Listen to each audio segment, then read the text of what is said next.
Right. Good morning, good evening. I pray that you're well. Well, I was supposed to have read this 2 days ago, but I've had a crazy week or a crazy weekend. I had to travel through the night, and I didn't have actually time to sit down and read this. And that's what happens when you're reading the Bible in 1 year. Sometimes some days can be heavy, but we still soldier on. So today I'm going to read what I was supposed to read Saturday, because today is Monday. So I'm going to read Deuteronomy chapter 24, 25, 26, and 27 to cover for March 7th. Then I'm going to read chapter 29 to cover for March 8th. Then we'll pick it up from there. So let's read together. Day 66 of reading through the Bible challenge in 1 year. Let's read together. If a man marries a woman who becomes displeasing to him because he finds something indecent about her, and he writes her a certificate of divorce, give it to her and sends her from his house. And if after she leaves his house, she becomes the wife of another man, and her second husband dislikes her and writes her a certificate of divorce, gives it to her and sends her from his house, or if he dies, then her first husband who divorced her is not allowed to marry her again after she had been defiled. That would be detestable in the eyes of the Lord. Do not bring sin upon the land. The Lord your God is giving you as an inheritance. If a man has recently married, he must not be sent to war or have any other duty laid on him. For 1 year is to be free to stay at home and bring happiness to the wife of the wife he has married. Do not take a pair of milestones, not even the upper one, as security for a debt, because that will be taking a person's livelihood as security. If someone is caught kidnapping a fellow Israelite and cheating or selling them as a slave, the kidnapper must die. You must purge the evil from among you. In cases of defiling skin diseases, be very careful to do exactly as the Levitical priests instruct you. You must follow carefully what I have commanded them. Remember what the Lord your God did to Miriam along the way after she came out of Egypt. When you take a loan of any kind to your neighbor, do not go into their house to get what is offered to you as a pledge. Stay outside and let the neighbor to whom you are making the loan bring the pledge out to you. If the neighbor is poor, do not go to sleep with your pledge in your possession. Return their clock by sunset so that your neighbor may sleep in it. Then they will thank you, and it will be regarded as a righteous act in the sight of the Lord your God. Do not take advantage of a hired worker who is poor and needy, whether that worker is a fellow Israelite or a foreigner residing in one of your towns. Pay them their wages each day before sunset, because they are poor and are counting on it. Others they may cry to the Lord your God, and you will be guilty of sin. Parents are not to be put to death for their children, or children be put to death for their parents. Each will die for their own sin. Do not deprive the foreigner or the fatherless of justice, or take the cloak of the widow as a pledge. Remember that you were slaves in Egypt, and the Lord your God redeemed you from there. That is why I command you to do this. When you are harvesting in your field and you overlook a sheaf, Do not go back to get it. Leave it for the foreigner, the fatherless, the widow, so that the Lord your God may bless you in all your work, in all the work of your hands. When you beat the olives from your trees, do not go over the branches a second time. Leave what remains for the foreigner, the fatherless, and the widow. When you harvest the grapes in your vineyard, do not go over the vines again. Leave what remains for the foreigner, the fatherless, and the widow. Remember that you were slaves in Egypt. That is why I command you to do this. When people have a dispute, they are to take it to court. And the judge, this chapter 25 now.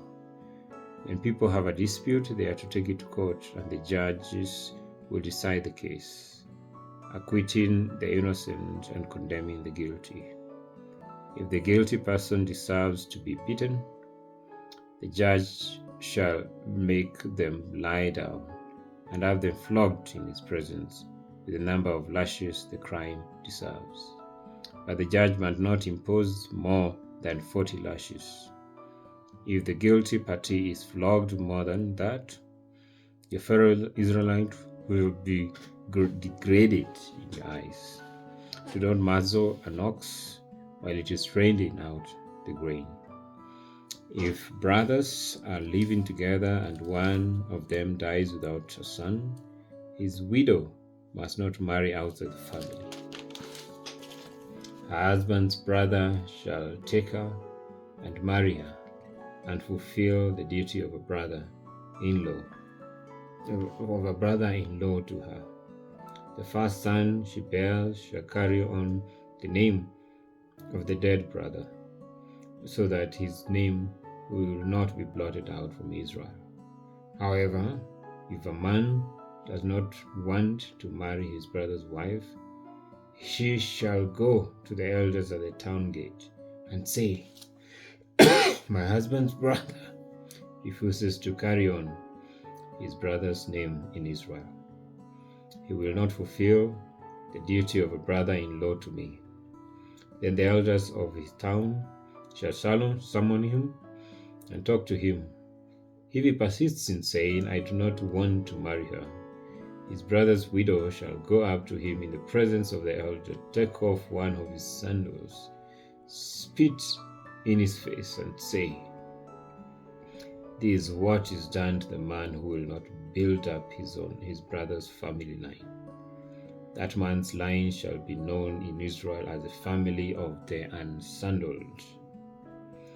If two men are fighting and the wife of one of them comes to rescue her husband from his assailant, and she reaches out and seizes him by his private parts, you shall cut off her hand. Show her no pity.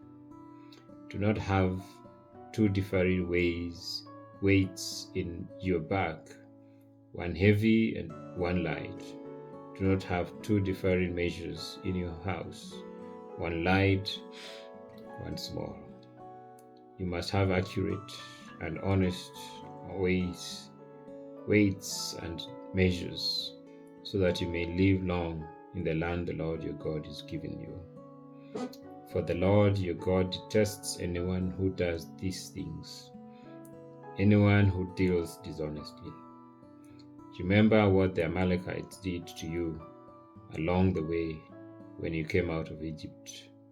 When you were weary and worn out, they met you on your journey and attacked all who are lagging behind. They had no fear of God. And the Lord your God gives you rest from all the enemies around you in the land he is giving you to possess as an inheritance. You shall blot out the name of the Amalek from under heaven. Do not forget. Chapter 26. When you enter the land the Lord your God is giving you as an inheritance, and have taken possession of it and settled in it, take some of the first fruits of all that you produce from the soil of the land the Lord your God is giving you, and put them in a basket.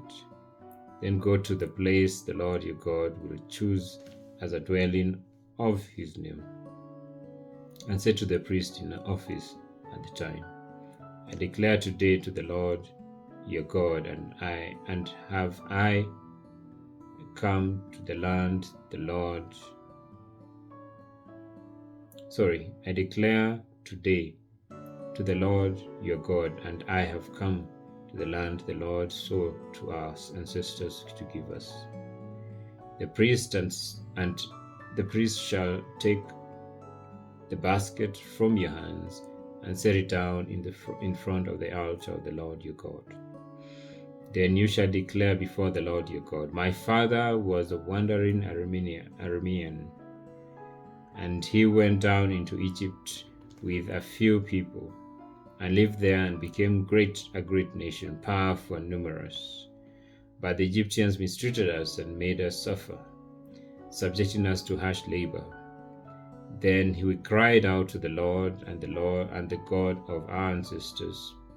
The Lord heard our voice and saw our misery, toil, and oppression. So the Lord brought us out of Egypt with a mighty hand and an outstretched arm, with great terror and with signs and wonders. He brought us to this place and gave us this land, a land flowing with milk and honey. And now I bring the first fruits of the soil that you, the Lord, has given me. Place the basket before the Lord your God and bow down before him. Then you and the Levites and the foreigners residing among you shall rejoice in all the good things the Lord your God has given you and your household. When you have finished setting aside 1/10 of all your produce in the third year, the year of the tithe, you shall give it to the Levite, the foreigner, the fatherless, the widow, so that they may eat in your towns and be satisfied.